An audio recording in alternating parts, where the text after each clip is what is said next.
Next up is Cosmin Guzman. Since February 2017, Mr. Gita has been the Chief Executive Officer of Nuclear Electrica, Romania's sole nuclear operator. His fields of expertise include economic strategies, international affairs, energy markets, large investment project development and risk analysis, structuring of market capitalization strategies, international relations and public affairs, and public-private partnerships. So he has experience that covers all aspects of our topic here today. So, the floor is yours. Thank you very much for the invitation, and I want to congratulate the UNFCCC COP24 SEM team and Ministry of Energy in Poland for putting together this panel. It is really my honor and privilege to be here today talking about the role and consequently the future of nuclear energy as a major part of the decarbonization and about the Nice Futures initiative, coupled with the role of developing nuclear energy, at least in my country, in Romania. I think it's very important that governments get together to share experience and be able to see where the future of this technology will lead. In line with the 2030 framework for energy and climate policy, Romania is keen to use its resources to their fullest potential and rely on its own choice of energy mix as an effective state prerogative.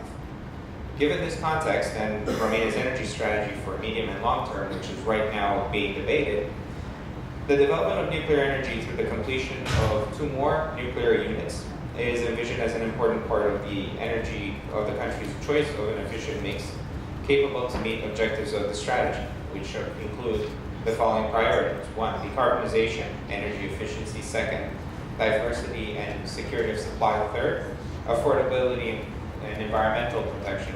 4th, and not necessarily in that order. By the construction of 2 more nuclear units, we would be able to take Romania's current supply of nuclear energy from roughly 20% to 40% of the total supply. So, based on the directions of the 2030 framework for energy and climate policies set at the EU level, we highly support reaching the targets of decarbonization through means of technology neutrality. And this is mainly what the government is currently promoting through its policy and potentially some elements that we'll be taking in our own strategy as a company, meaning that we will come back into what Dr. Cox was presenting to us as hybrid systems between renewables and nuclear reactors.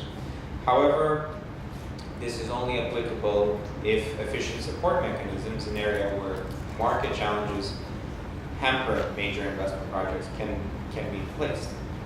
The nuclear industry emphasizes the importance of an energy mix based on low carbon technology in which source diversity and technology neutrality are playing a significant role.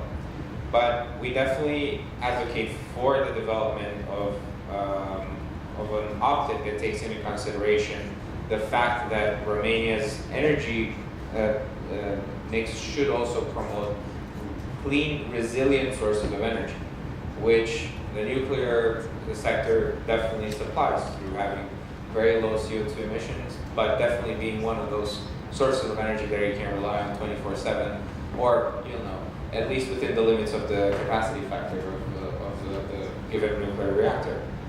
So, in conjunction with the Nice Future initiative on the strategic role of the nuclear industry, I would like to highlight the findings of the recent MIT study that was launched, and namely the fact that nuclear energy is a firm source essential to achieving a deeply decarbonized electricity sector. For most regions, EU including, meeting the 2050 targets requires a mix of sources, mainly firm sources, fact which should be fully accounted for in the decarbonization policies and meeting targets. Close the quote. Therefore, policies that foreclose the role of nuclear energy directly impact investments, which we all know that the nuclear industry being a capex-heavy industry, but a very competitive on a levelized cost of electricity, definitely these type of barriers, which accounted to the weighted average cost of capital, impact the viability of the project. We all know that the future of nuclear energy is determined, A, on technology options, but also on the ability of financial institutions and lawyers to hedge risks and reduce the cost of capital.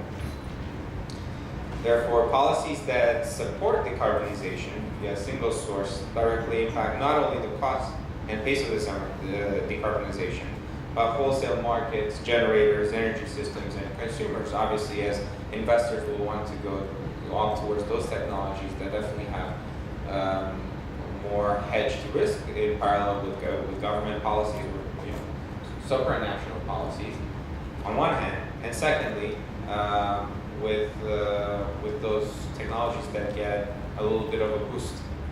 Therefore, we are in favor of stimulating competition at a European level through having a technology-neutral approach to market supply, to market mechanisms, and definitely towards supporting the market supporting mechanisms which correct the market in a positive sense that also takes into account the benefit of resiliency, of having resilient, clean energy. To that end, I would like to draw attention to the European Commission's new package of measures, which aims to facilitate the clean energy transition based on the Paris Agreement, with focus on three major variables: energy efficiency, achieving global leadership in renewable energies, and providing a fair deal for the consumers, altogether aiming at a more competitive, sustainable, and stable sector. Target-wise, a major role of the renewables, at least 27% by 2030, 40% cut in emissions by 2030, while by 2050, electricity should be completely carbon-free. From all, and I think there will be multiple other panelists and members of this reunion that will be able to talk to this, we cannot foresee these targets being achieved without an increase in nuclear capacity. Cost-wise, we all know that the cost of decarbonization can go from 139 billion to 633 billion euros up until 2050. From our modeling, it shows that the more nuclear we have, the cheaper decarbonization comes. So, furthermore, I would like to again reinforce the importance of nuclear as a way to obtain a cheap or a cheaper way to decarbonization. To this end, reaffirming Romania's goal to further support the nuclear industry, we have realized this, that through the functioning of 2 nuclear units over 20 years, we have managed to save more than 150 million tons of CO2 emissions.